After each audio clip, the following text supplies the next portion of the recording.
सुनो क्या, जिस समय भगवान कृष्ण काशी में सांदीपन के यहाँ शिक्षा को ग्रहण करने के लिए जाते हैं, आज मेरे भैया उसी समय आज भगवान कृष्ण के साथ में सुदामा नाम के ब्राह्मण उनके सहपाठी बन करके पढ़ते थे।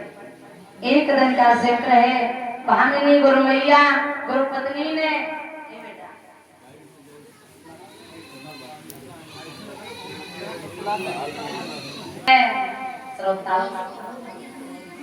आज एक दिन की बात है, गुरु मैया कहने लगी, बेटा मुरलीधर कन्हैया, घर में ईंधन नहीं है, लकड़ी नहीं है, भोजन पकाने के लिए क्या किया जाए? तो भगवान से कहने लगी, गुरु पत्नी बोली मोहन से,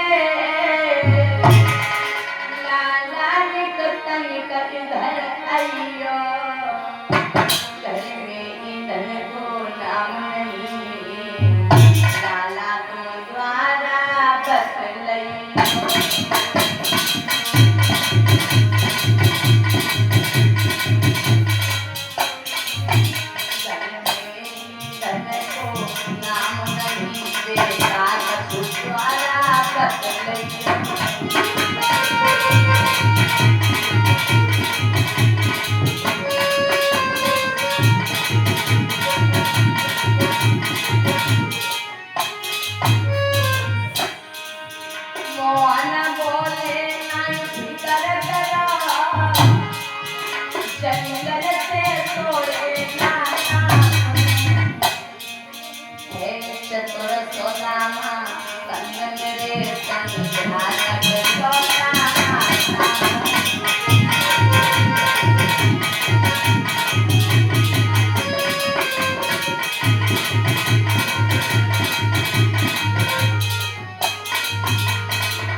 कन्हैया आगे निकल गए, सुदामा पीछे थे।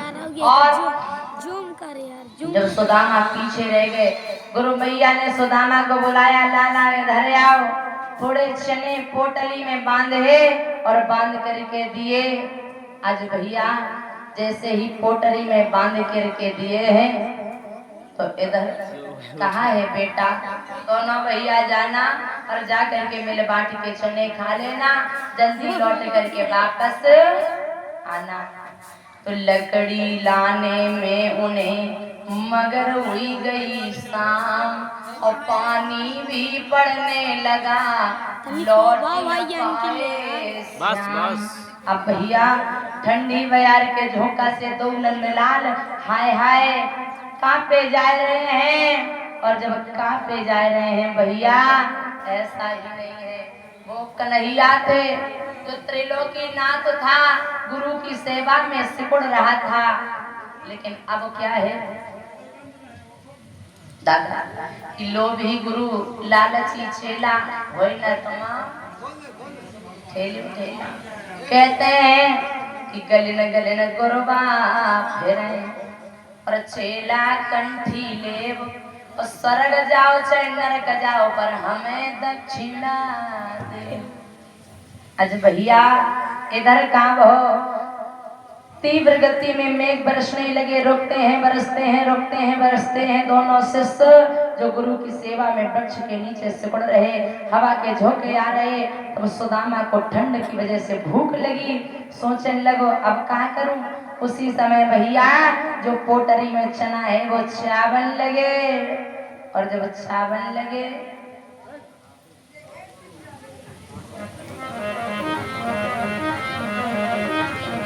आज जब चना चावल लगे, इधर दादा उसी समय बताइए जैसे ये चने चावल हैं, मोहन ने कट कट शब्द सुने, बोले भैया क्या खाता है, जाता है। कहने लगे भैया कुछ नहीं, बस मेरे दांत बज रहे। आज क्या हुआ भगवान समझ गए और श्राप दे दिया, क्योंकि कहते गुरु से कपट मित्र संग चोरी, या हुई निर्धन या हुई कोढ़।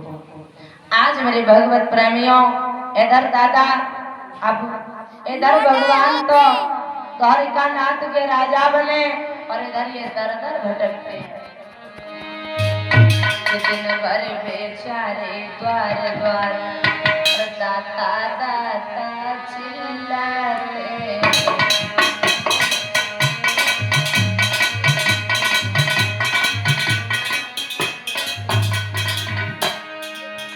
दिन भर बेचारे द्वार द्वार, दाता दाता चिल्लाते।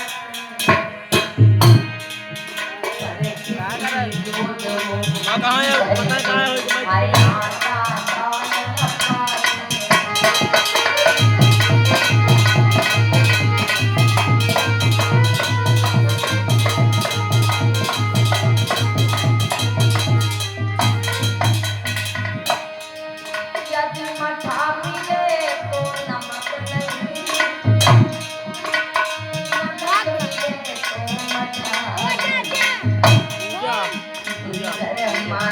दस घर मांगो दुनिया भर आशा।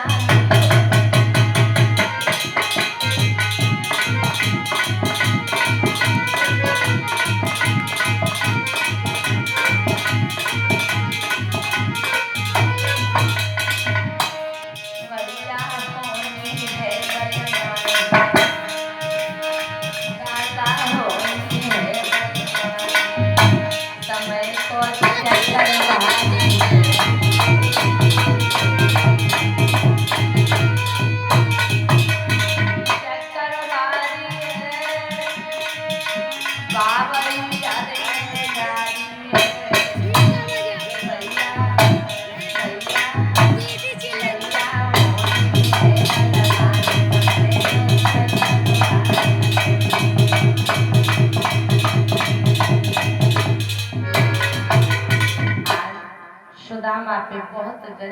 खाई जाती। ना पेट भरने के लिए भोजन है और ना ही समाज में सम्मान है। एक दिन का जिक्र है, जब 3 दिन हो गए सुदामा उनकी पत्नी को भोजन नहीं मिलता, तो आकर के आज सुशीला पैरों के नीचे बैठी गई और धीरे धीरे पैर दबाती हुई बोली, नाथ कोई अतिथि आ जाए तो मैं कहाँ कर नहीं सकती। एक बात पूछूं नाथ, तुम भगवान का इतना भजन करते हो, इतना भगवान का जतन करते हो, तुमने कोई पाप किया है? कहने लगे, हाँ देवी, पाप तो हमने किया है जिसकी सजा हमें भोगनी पड़ेगी। एक दिन भामिनी चौंक पड़ी। सुशीला ने अपने नाथ से पूछा, नाथ तुमने कौन सा पाप किया है? कहने लगे, सुनो मैंने क्या किया है।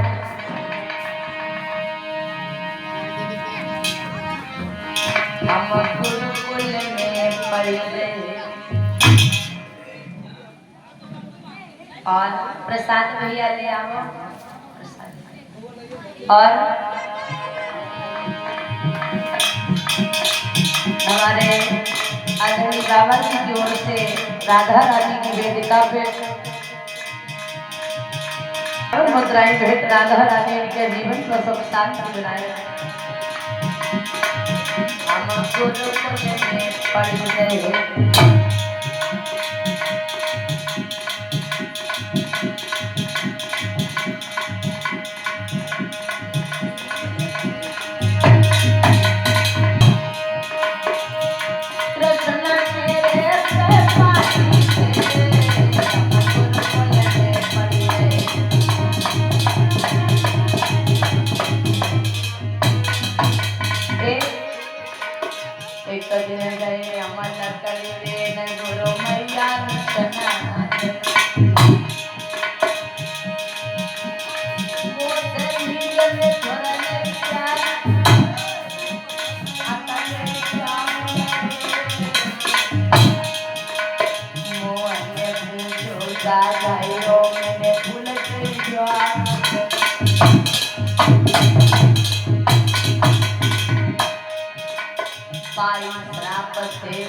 एक दिन गुरु माता ने कृष्ण के चना खाने को दिए, वो चने हम खुद खा गए, हमने कृष्ण को नहीं दिए। आज मेरे भैया जिस समय जवाब दे दिया कि भैया कुछ नहीं है, आज उसी समय भगवान ने हमें श्राप दिया, उसी कारण से मैं आज यहाँ पे पड़ा हूँ। देखिए दादा, कर्मों का खेल ये होता है। आज मेरे प्यारे श्रोताओं, दादा जिस समय बतायो है क्या कहा है कि आज, क्योंकि महाराज कहते हैं अगर नियत साफ है तो बरकत होती रहती है, अगर नियत ही साफ नहीं है तो बरकत होने वाली नहीं है। आज भैया इधर क्या हुआ दादा, जिस समय बतायो है क्या कि हरिहर गंगा के तट पे महाराज श्री सुखदेव जी कहते हैं कि ऐ राजन परीक्षित, मेरी बात सुनो। ऐ राजन परीक्षित,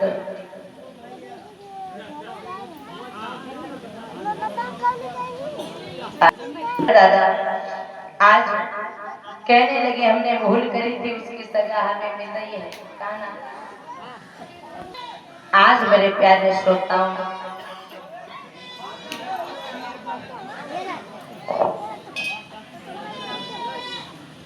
आज भैया ऐसा श्रोताओं कहने लगी कि सुनो महाराज, आपकी नीयत बिगड़ गई तो हमारी बहुत दुर्गति भई। ऐसा करो, देख ले वह मीरा पड़ोसन को बकी नियत साफ है तो सुबह की बरकत है रही है, जो कि नियत साफ है बकी बरकत जरूर होगी। ऐसा करो, आप मेरी एक बात मानो, कुबेर के पास रह करके कोई है, एक बात बताओ ना, बुरा तो नहीं मानोगे? हाँ बताओ।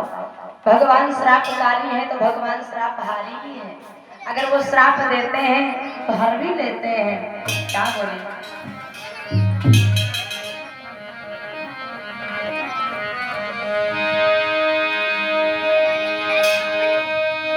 तो कर जोरे आत सुनाए का बात रजन कमेरी,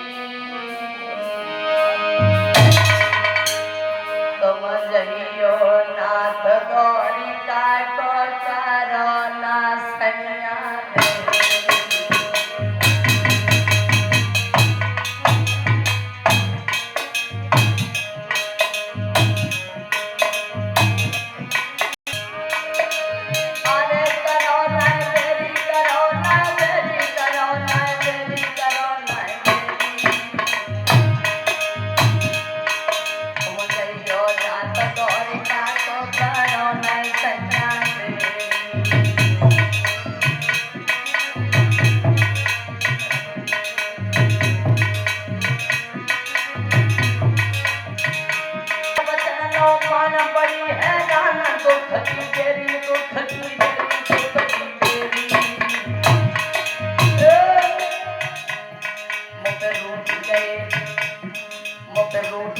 घनश्याम रे नगर लई भैया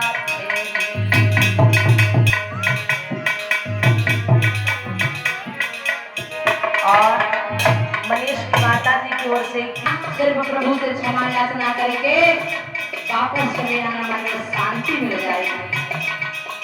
अरे नजर लई फेरी, नजर लई फेरी, नजर लई फेरी, नजर लई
और ठंडी बयार में तरंग बदलती रहती हूँ, एक बूंद ऊपर से टपकती है, सीधे छाती पे टपकती कैसे नहीं आए।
देखो तुमसे सब तरह से वैसे हम तुम्हें जो भी काम बताते हैं तुम हट करने लगते हो।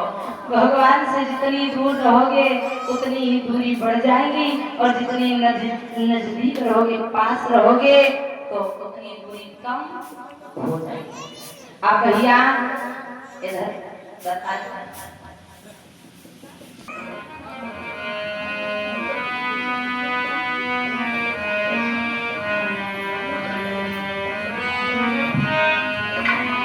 यम बड़े एक डग ताको बड़े डग साथ हमको हटे एक डग ताको लोए कीला। अब भैया सबरे दुख दूर रह जाएंगे। मथुरा वाले मदन गोपाल मुसीबत को हर लेंगे दुख में साथ देंगे।